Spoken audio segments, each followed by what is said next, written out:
who is on at least twice a week, usually the third hour on Tuesday and Thursday, often pops in with emergency news updates. And Tim, we did a video the other day. We were actually working out the bugs and making sure audio and video are perfect on our live stream new studio.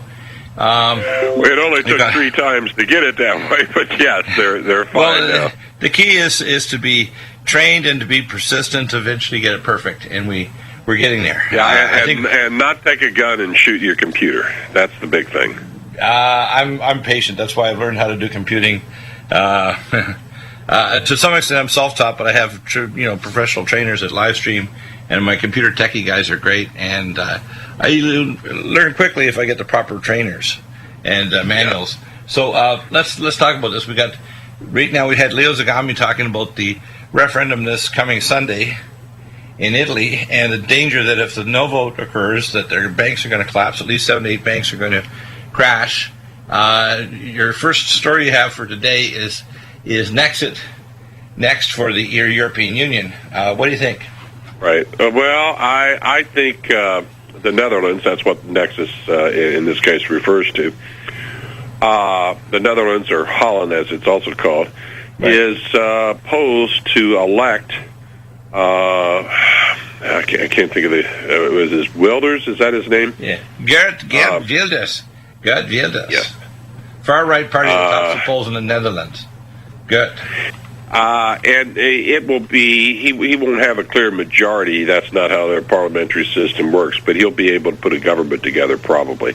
Right. And he definitely wants to exit from the EU. This weekend, in addition to the Italian vote, and in a week, or a little over a week, the Netherlands vote, you have the vote in Austria, right, to elect a new president. And the guy running actually won the election, and they tried to steal it from him, and the courts threw it out and insisted on a new election. Hofberg or Hoff something or another. Yeah. Is his name. And what I think you're going to see there is he's going to get elected, and he has said that he will use his powers as president, which are limited, but he's still, he has some serious powers to dissolve Parliament and call a new election with the hopes of having a referendum on the EU. Of course, this is what the president of the EU Parliament warned against. He told everybody, don't have any in or out referendums, we'll lose. The public is fed up with the globalists. They have overreached. The 2 things, I guess, are the real 3 things are the driving force. 1, fear of the Third World War, which the Europeans fear being in Europe or next door to Russia all the more than we do. It's more a realistic, in-your-face type of thing for them. Right. Secondly, they're in an economic depression as well as we are. Their politicians have been lying and saying, well, we have, maybe 11% unemployment, and ours have been lying even more and saying we're under 5%. The reality in the United States is you have 105 million people completely out of work, right, and who knows how many working for Mickey D's and Wally World for $7 or $8 an hour. Now, and of course the third thing that's driving this in the Netherlands and elsewhere in Europe is this virtual invasion of so-called refugees. About 80 or more % are single military-aged Muslim men from all over Arabia, from Afghanistan. Some are from Turkey, are going through Turkey, and also North Africa. Many of these people are vile. They have very low IQs, very little education, mostly based on the Quran. They come from a culture and society which has almost nothing in common with European values, with Western values. The only time they see a woman without everything but her eyes covered is in their family, their sisters or their mother or grandmother. And they go absolutely ape. Some of these characters from North Africa, they've got so many in Norway and Sweden, the home of beautiful they're not anywhere near all blonde, but blue-eyed blonde vixens, and running around in shorts in the summertime and skirts, and actually showing their face even. And these guys, they just freak out. They don't know what to do, so they engage in rape and everything else.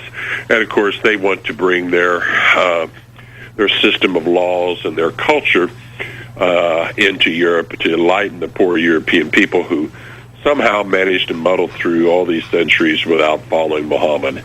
And it's to me, I never cease to be amazed that there hasn't been actual physical uprising in several European countries, but what you're seeing is the uprising at the polls.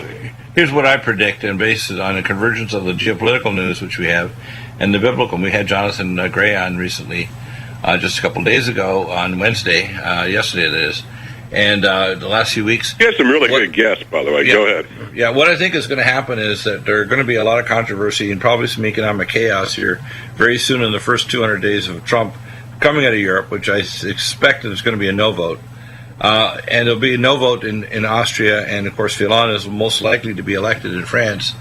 What's probably going to happen is they're going to be... by the way, I got to interrupt you. The president of France, Holland, has decided not to run again. That's right, breaking news. Fillon is probably going to become, which is a nationalist. But here's what I expect to happen. This is biblical. Britain is not going to be pulled back into the European Union. The superstate of Europe will rise after a period of controversy and a lot of people trying to maintain their nationalism. But the economic chaos will humble them and force them, literally like a whip, into giving up their national security and their own autonomy, personal autonomy. Because without representation, you have a bunch of bureaucrats in Brussels that will dictate everything. The rise of superstate Europe is an end-time thing. That rise of that superstate Europe also with the rise of an America that right now we have a period of grace with Trump and Pence. That's why I call it Trump-Pence, which is God Trump-Pence. He's giving us some period of grace right now. But we need to keep on praying, not only for this administration but future, that we stay repentant and close to God. Because America is the most powerful nation that it ever was. And we have to be very cautious that the rise of the superstate Europe is coming. I think that they're going to temporarily push back, but in the end, when the economic chaos hits, because after the no vote, there are going to be a number of banks in Italy and Germany and so on that are going to collapse. And out of that, you see the rise out of the ashes of this mess of a total loss of sovereignty and the rise of superstate Europe. That's in the Bible. And the superstate Europe is one of the final empires linked directly to the superstate of America, which has been the most powerful superpower in history. And I think what we're looking at down the road, and there may be multiple administrations down the road before we reach that point, but we have to be vigilant. Right now, we're with Carrier and air conditioning coming back and not losing 1,000 families' jobs in. Yeah, I had, by the way, two first cousins that were executives and engineers in Indianapolis with Carrier. They're retired now, but yeah, a lot of families are going to be happy this Christmas. What we have is we literally have a period of grace with Trump and Pence being our president and vice president. But we have to watch in Europe that the globalists are not finished. The Satanists are not finished. They're going to continue beating the war drums, beating the economic drums of chaos, and they're going to try to confound everything that Trump and Pence are going to do to fix the economy, not only here but around the world. And the globalists are not, you can't count them out. They got Satan in their corner. Well, yes, they're very satanic, and when you try to analyze what they're doing, and you say, well, I don't think they're going to do this, and this wouldn't make sense, you have to keep in mind that they don't think like normal people. They're driven by a satanic agenda, and no normal, even a nut, would not head us into the Third World War, where that's exactly where many of the globalists want to go. Well, they're in the economic phase of World War III right now. They've set, for example, Italy up where a no vote to maintain sovereignty and to maintain some autonomy for the citizens of Italy means that the banks are going to collapse. So if they vote no, which is to protect themselves from the Brussels hegemony and total control, they're going to collapse the banks, which will collapse the Deutsche Bank, and Europe is going to go down like a bunch of dominoes. I think it's going to happen. I think it's actually very probably going to happen even before the end of December. I suspect you're correct. I mean, there's always you can't be absolutely certain on that. No, I'm not certain, but that's probably predictably, correct. I think that the Italians are fed up. I mean, if you look at the public opinion, and I've talked to Leo, he was on today, the Italians are probably going to vote no. Just like Brexit, you're going to see Italian exit. And when Italy and Austria and now France with Fillon is probably going to be elected, you're going to see a massive rush for the doors, especially after the election of Trump and Pence. Well, I'm not sure he will be elected. I think maybe. But the whole movement doesn't matter if it's him or Le Pen. But it's going to be somebody who's going to be far right, who's going to push for French sovereignty. Well, I would say Le Pen is the real deal. I suspect he is the diversion deal. Yeah, it doesn't matter, but whoever is the real person, the public are not stupid in France. They're going to catch on and say, look, we want a person who's going to actually do what they say. Like, people were fooled by Hillary Clinton, not because they actually voted for Trump and Pence. So all the pundits and all the media that were trying to push and tell us it was all over, just go home, don't worry, Trump's never going to be president, make jokes out of it. It's President Trump and Vice President Pence. And it's we, the Rust Belt people, the real citizens of this country that did so. And the people who, some of them won't even admit the fact that they voted for Hillary Clinton. How can you vote for a satanic witch? How can you vote for a person who lies continuously? Are her worthless husband. So right. So how can you do that? I mean, you should be embarrassed, and especially if you're a Christian, you have to kind of say, hang your head low and repent, and say, look, okay, I'm going to support Trump and his policies now, because if we don't have America repent and build a strong border and a strong military and fix health care so everybody's taken care of, what are we worth? I mean, are we a Christian nation? Do we take care of our own? Do we also make sure that we operate in a proper fashion, not support? Well, how can you call yourself a Christian and support a woman who who thinks that it's perfectly legal and perfectly proper to go in to a woman's body when her baby is 9 months along, is ready to be born at any minute, and pull that baby out, stick a scalpel in the back of the head, suck its live brain out? If you think that's all right, and you vote for someone that supports that, and you call yourself a Christian, you need to be you need a good wake-up call, because you're heading down the path to hell. We did a video on live stream and converted over to Vimeo and YouTube. And we included some stuff about Pizzagate. We don't have all the facts yet. There's a lot of disinfo, but there's enough smoke that there's definitely got to be a fire, which means that we know John Podesta and the spirit burning, spirit cooking kind of ceremonies, and the Satanism of Hillary Clinton, who's a high-level witch. I mean, we're not just saying, oh, yeah, ha, ha, ha, she's a witch. No, she's a satanic, evil person who gets off on snuff. You cannot make this stuff up. Right, she gets off on snuff where they kill children in satanic ceremonies, okay? This is not a damn conspiracy theory. In fact, the most evil person I've ever met on the planet is Hillary Rotten, R-O-T-T-E-N, Clinton. She is the most evil person I've ever met.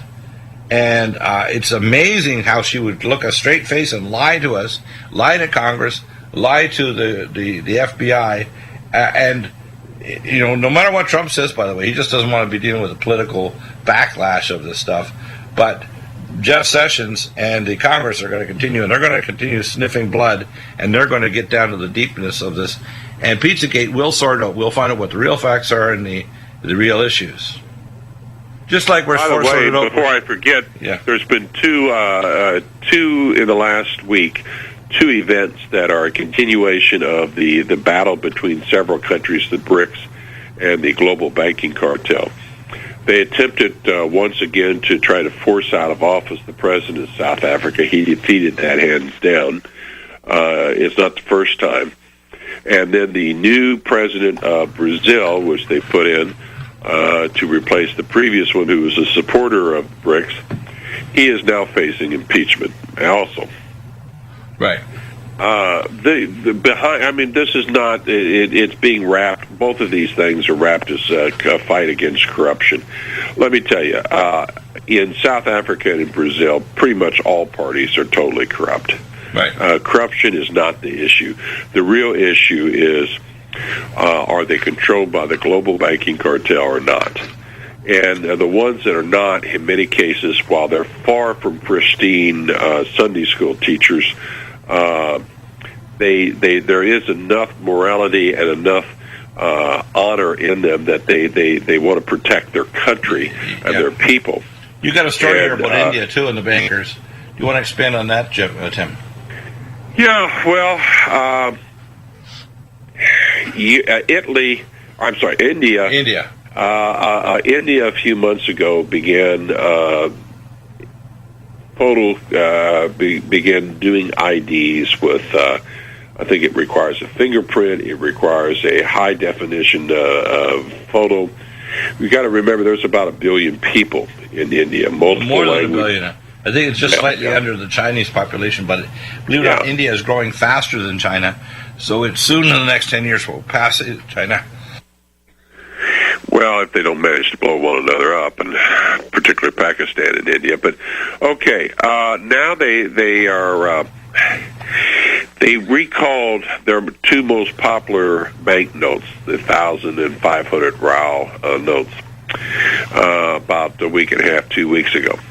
Now there is a story behind that. Evidently, the firm that was contracting with them to print these banknotes evidently sold some of the paper, and bottom line is the Pakistanis got a hold of evidently either the printing presses or printed notes or the paper to print the notes on, and have been cranking out perfect counterfeits or near perfect counterfeits. Wow. So that freaked them out because that's their enemies. But that's a solvable problem. It's an opportunity to introduce, and I also, by the way, I see kind of a trend across the world. The globalists are now kind of in a panic. It's do or die, particularly with Trump and what's happening in Europe. And they're accelerating their agenda. It's literally do or die. Now, so now what you're seeing in India is they're telling people, we don't have enough banknotes. You're getting paid, and traditionally people that have servants, which is the middle class, all have servants. In India, they pay them at the beginning of the month in currency. And they're being told there's no currency, there's not enough here for that. So you're going to have to pay them by direct deposit into an account that they have. Right. And this is an attempt to eliminate paper currency. And there's a couple other countries that are also involved in this. So what I'm saying is India has been the kind of the beta test, both for biometric ID cards and also all digital currency. Now, what I said, and when I usually put a sentence or two up with a story, and I said, the Hindus in India seem to be taking us down the road to the end times, right out of the Christian Bible, because the mark of the beast is very much a part of the end times. Right, it's not going to originate from India. It's coming. The primary node is at Schriever Air Force Base outside Colorado Springs on Garbage Dump Road, an underground base with a giant Garbage Dump Road, really? Really? I didn't know that. A giant array of Cray 4 and Cray 5 gallium arsenide quantum computers. Back, a couple interesting stories you have here, Tim. Mnuchin, the new financial director within Trump's cabinet, is pushing for the idea of 50, 100-year bonds. And then a comment by your senior cardinal: many Catholics are unnerved by Pope Francis despite his popularity. Do you want to expand on these stories? Hang on, something kicked on there. Okay. Yeah, there were 4 cardinals that recently, going back a couple months, sent a letter to the Pope asking him for kind of guidance based on his recent statements, that seemed to conflict with Catholic belief and dogma. And he didn't respond to them. And then they finally took the extraordinary step of going public with that. And he still hasn't answered. Now, what they're threatening to do is to literally have the College of Cardinals issue it's a form, I'll have to read it here in a second, document that basically criticizes, rebukes the Pope, that's right? the word. rebukes the Pope. Now, another senior cardinal, a fifth cardinal, has joined them, and there was a sixth cardinal, the cardinal bishop, retired cardinal bishop of Hong Kong, who is criticizing them for making a deal with the Chinese government to authorize the Chinese government to basically have a veto over who gets to be a bishop. You got to be kidding! Why would the Vatican make a deal like that? Well, because there's an official church in China and an unofficial church. The unofficial church has bishops and archbishops basically approved by the Communist Party. The official church is mostly underground. Some of the unofficial unofficial bishops and archbishops have been approved by the Pope, sometimes in secret, sometimes not. It's kind of a mess, but you have to remember, you're dealing with communism. You're dealing with people who have oppressed, shot, killed, imprisoned, and tortured people, Catholics and other Christians, for being Christians. But if you have one page of the Bible and you evangelize, they say it's okay to have kind of a house church, but if you have a public church, you're going to go to a Laodai prison camp, and the first thing to do is tissue type you for taking your organs. They have these mobile organ procurement vans where they actually do the surgery on you, buy the airplane ready to take your organs out in organ transport cases. So they whip out your eyeballs, whip out your kidneys and your heart, and actually transport them to centers around the world in the West, including in Atlanta, Emory University, where they tried to recruit me back in 87, 88 to actually be part of their network for organ procurement from Laodai prison camps in China and elsewhere in the world, in India, where you can get $8,000 for a kidney in India. And people don't understand that this organ procurement and tissue typing is standard policy in communist China. 20,000 Laodai prison camps, and the first thing you need to do is just simply have a page of the Bible and try to evangelize, and you're going to one and getting tissue typed. Yeah, and they're one of our biggest trading partners. We shipped our why is that? factories there. We should turn off the tap with Saudi Arabia. We should turn off the tap of negotiating and dealing with communist China unless they completely get rid of their hegemony of total communist control. Well, enter the 21st century, stop the fascism, communism, tyranny. In Saudi Arabia, a woman can't drive down the street. They have to be everything with their eyeballs covered up. America's strong enough. We could choke off China in a heartbeat if Trump gets with it and Pence. And we could choke off Saudi Arabia, who's now going to cut back oil production 1.3 billion, simply because when they know Trump is coming... The Russian government, by the way, played a key role in that cutback. They definitely needed it, but the Saudis are getting desperate too. They're dipping into their reserves for normal day-to-day operating expenses, and you can't do that. The reason why is Trump and Pence are there. Energy independence. I'm going to give you an example. I know the coal engineers because I took care of them in Colorado Springs and in Denver that were up in Wyoming. And there's one seam of coal that goes out to a national park there.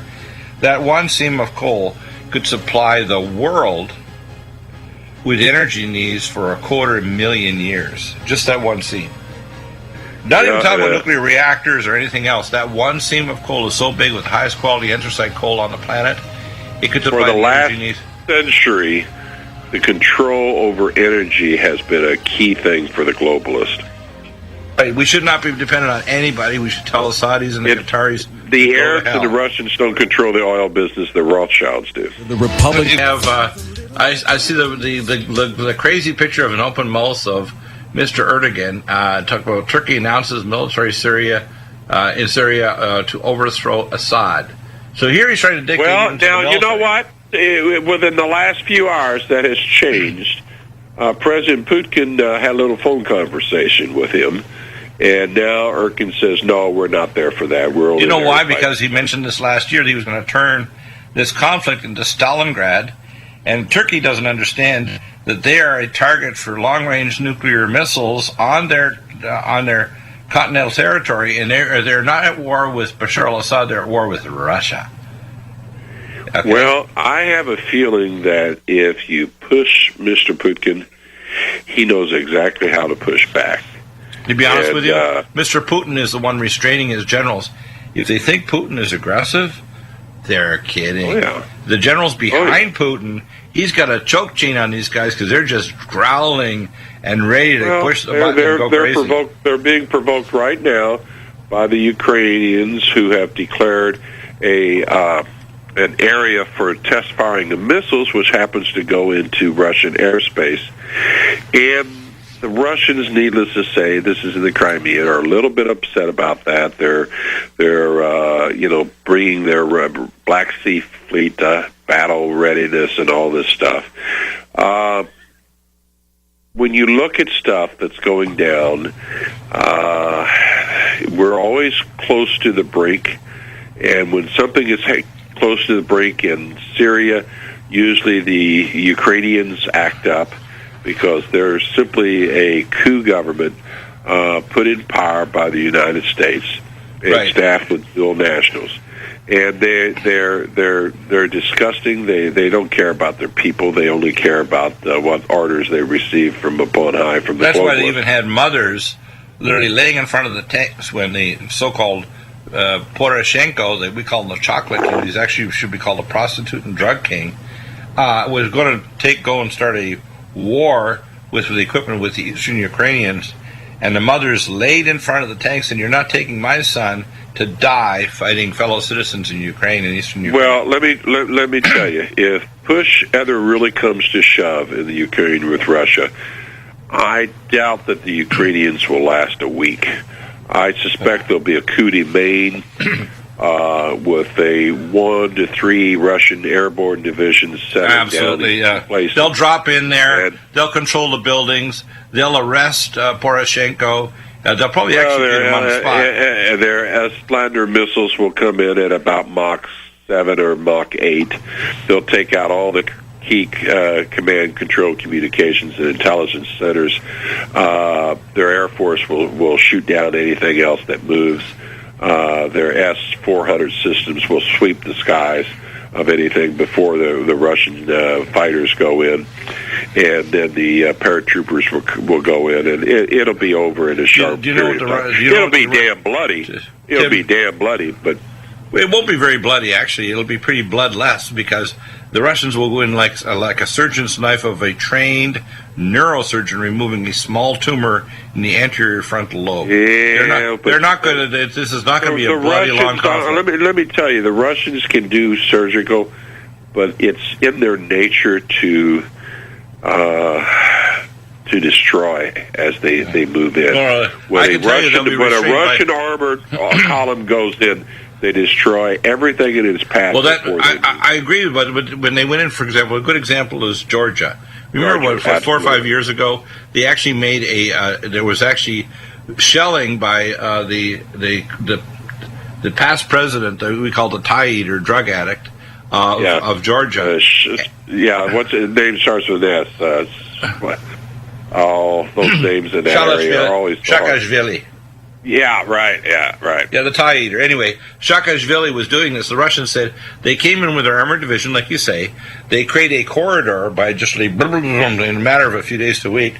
They got down to the territory where the mainly Russian citizens near this area, near the Roka Gate, which is the gate where all the pipelines runs from Georgia heading toward Ukraine, and they cleaned it out. And of course, the Georgians were actually shelling civilian population centers and buildings and killing Georgian citizens that were unarmed, and the Russians just moved in and cleaned out the Georgians.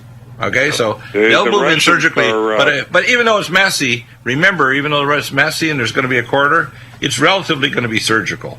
And on the world stage, the Russians want them to say, take us seriously, we're going to go in and clean this out, we're going to go create a corridor. That's why when Russia says back off and it tells America back off, we're going to finish the job in Aleppo, and there's American Air Force generals trying to dictate to Putin and to his Air Force, these people they should try it for SNL. They're comedians.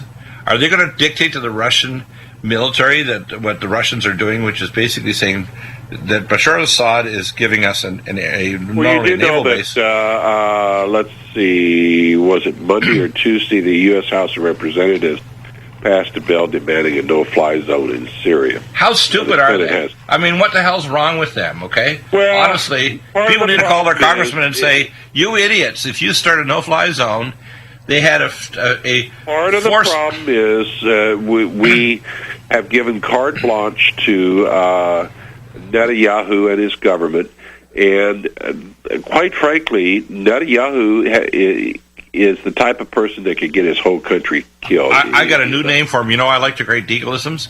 His name from now on, do not refer him to Netanyahu, refer to him Netanyahu. Netanyahu, yeah. You like that? The strategy of creating chaos and war all around you, including Syria, and supporting the globalist goals in that, is really nuts and nutty-yahoo. It's satanic. Because there's no other word for it. I mean, Israel is a tiny target, and Israel needs to be strong, but it needs not to have war all around it. I understand their thinking process, but they're wrong. Well, then here's and a lot of their own people at a very high level agree with that assessment. Well, their process is not this. An anti-Zionist. It's not an anti-Semitic statement on my part. It's a statement it's about strategic statement. Right. Now, here's the point. What Israel thinks is that if they think they can balkanize the nations around them and create them, geopolitical, financial disaster zones, they can control them without having the responsibility of the feeding and clothing and giving health care to their population. Blow back. That's all wonderful, but they don't have a magic wand to do that. Well, even the king even the Hashemite king of Jordan, who was a tank commander in the British military, and has actually a few clues in this, literally, unfortunately allowed Blackwater Security Academy and GS4 along with the Israeli Mossad to train ISIS and ISL 6 years ago, and there were even pictures taken with the idiot from Arizona. You know what I'm talking about. Our so-called war hero there. Yeah, right. So what we have is a situation where Israel, and I've talked to an anesthesiologist, and this wasn't a military hospital, this is a regular Israeli hospital. If you get wounded or injured, you're brought to an Israeli hospital for you to be treated if you're an ISIS or ISIL person. This is craziness. And it's a very twisted logic that causes the Israelis to give aid, treatment, support, weapons, everything to the most radical Islamists who would gladly slit their throats and the throats. I don't understand that. I mean, right? It's very twisted logic. Well, you know what? Also, they're just itching to what's called the Samson option. Okay. Oh, only the nuts are. The average person in Israel. No, the average person literally thinks it's a legend or it's not true. They're, in a sense, they've got what's called mushroom media too. They're just kept in the dark and fed BS as well. And the average Israeli ignores it. Bill, here's the bottom line: the cancer that you see in the world that causes the trouble. You can go back to the globalists, and we were talking off line. The little Russian dolls, and you told me what Kachina doll or babushka dolls. Kachina dolls, yeah, okay. Babushka is the other term they refer to. Down, you open another one, and there's another down. Well, the ultimate is at the very bottom. It's Satan. And the Rothschilds and their 30 families that are really the power behind just about everything, except the brick nations to varying degrees. They're the culprits. They're the ones that profit from war, death, destruction, economic depression, booms, bust. They're the bad guys. And they're the global bad guys. And some people don't understand that. I think Trump does. I think he's going to have to really look at whoever he appoints as ambassador to the Court of St. James, because London is one of the key spots for the Rothschilds. To the extent that he won't be their puppet, he is their enemy.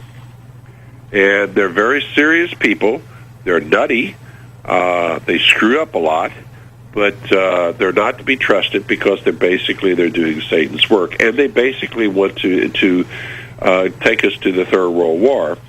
And no sane person, even an insane person, would want that, because that is potentially a life extinction event for the human race. Now, Tim, I got to ask you a question. Do you know about the story about what's going on with Time Magazine and Donald Trump's call with a Pakistani? And they talk about the fact that it's a hypocritical mess. What's the story there? Do you know anything about that? No, I just saw it. I haven't had time to really read it. Yeah, if you go over, he maybe did. We'll do He did make a call this weekend. Maybe we'll do an update on video this weekend with our live stream. They're doing everything they can to bedevil the government of Donald Trump trying to fix things. He's got Carrier on side. He's going to already the border guards are basically. Well, you know how the thing with Carrier worked. They're owned by a big defense contractor, right. And basically Trump just told him, said, "Look, you do this, you're going to pay a hell of a price." Right. In other words, you might want to recompute. You might want to recompute the benefits of moving the Carrier plant to Mexico. Yeah. It's real simple. And that bullet pulpit is not. He's not even president yet. That's not hard to do. He made a phone call. Now, we haven't had anybody in there for years and years willing to do that because they don't give a damn about this country. It's not years and years. We've never had anybody reach back to the founding of America, by Hamilton and Jefferson.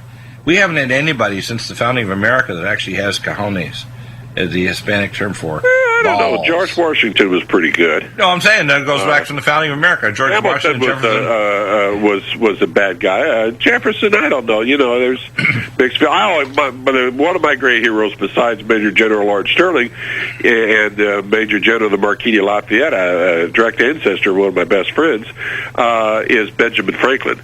He was a scientist, a thinker, he was in the news business, a diplomat. He was many things. He actually discovered the North Atlantic Drift. Did you know that? North Atlantic Current. Part of it, yes, part of it. Yeah, he did. Part of it. In fact, he it's actually now called the Thermal circulatory system. Right. And the Gulf Stream and the North Atlantic Trip, that's only part of it. But it was still pretty good. It changed the number of days for trade by getting on the proper part of the ocean to participate in the drift. Yeah, and that gave you dramatic. It literally took days off the route to London and Europe. Isn't that amazing? Trading. Yeah. Electricity. The whole bit with a kite and the thunderstorm and the whole bit. Bifocals, the Franklin stove, which we used up until even 100 years ago as a principal heating system. That was. That's you heard of a warm morning stove? It's a version of the Franklin. My grandmother would make Johnny cake, cornbread on a warm morning stove in Antigonish, Nova Scotia, Canada. So we're talking about a super genius here in terms of constructing America. Even like the Electoral College, they don't like it. It would mean that there would really only be 4 important states: California, Texas, Florida, and New York. That's it. Everything else would be relevant. Yeah, which is exactly why they did it that way. Right. And the senators select the vice president if he goes to Congress, but they used to be appointed by the general assemblies of each state. Now, the House selects the president if it gets thrown into Congress, but they vote by state, and so there are 50 votes. By the way, I want to get your analysis of who you think is going to get in.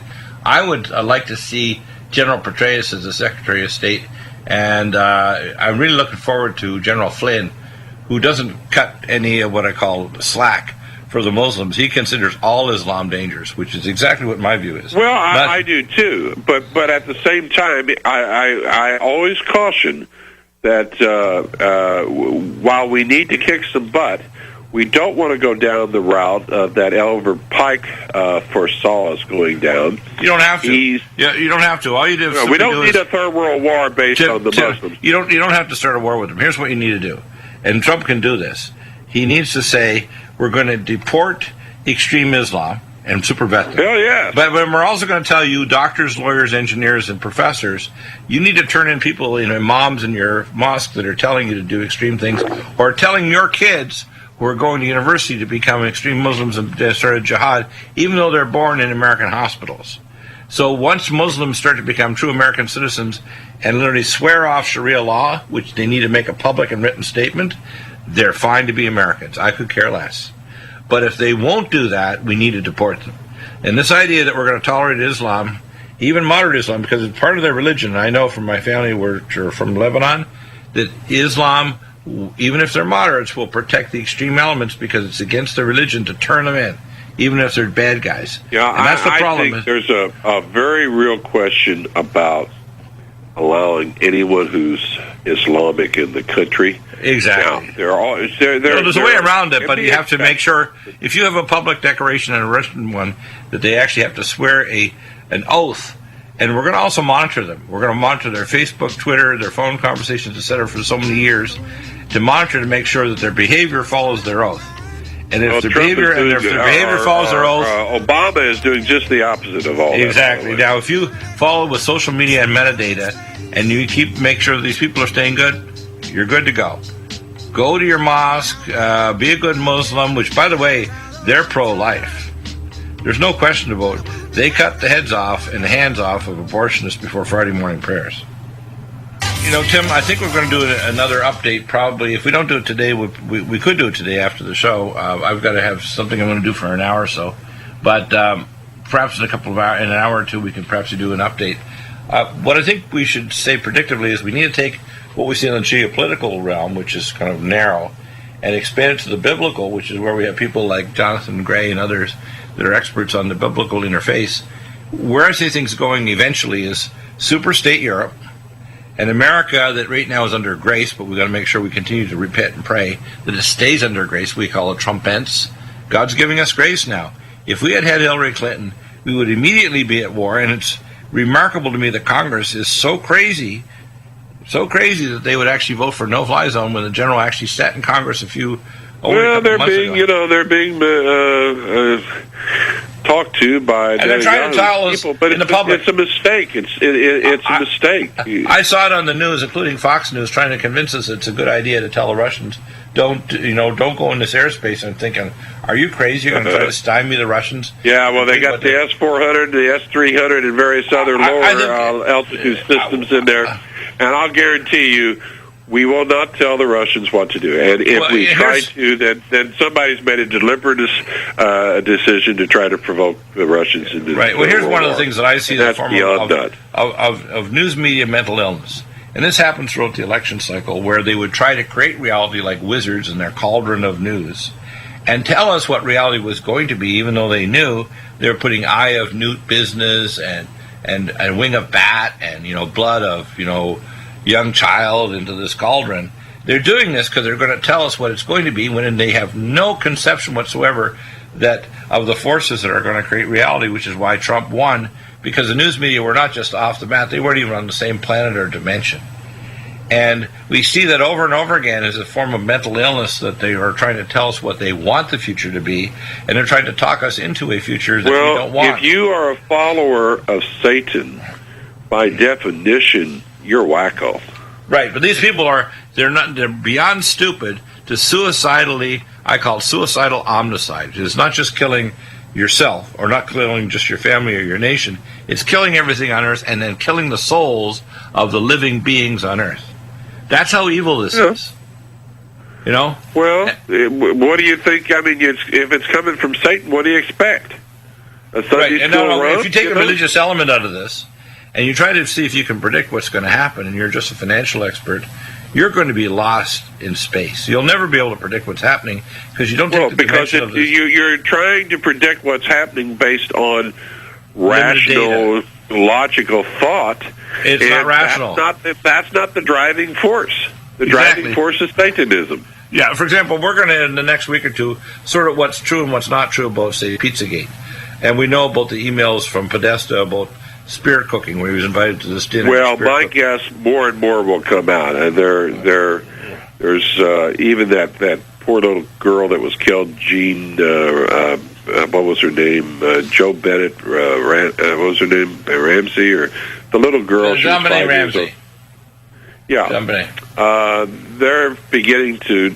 I read an article that's connecting some of that to people that were close friends of them that were involved in a cult. And I mean, ceremony, yeah. Yeah, And when by you the way, I have a start getting notice for into those that, people. I mean, that is so despicable and Yeah. so. I have a so notice out- for those people who think they can dissect politics away from the spiritual element. You're a fool, and you're going to die a fool. And you need to It listen doesn't up work. that we're including the whole equation here. If you don't include the spirit dimension,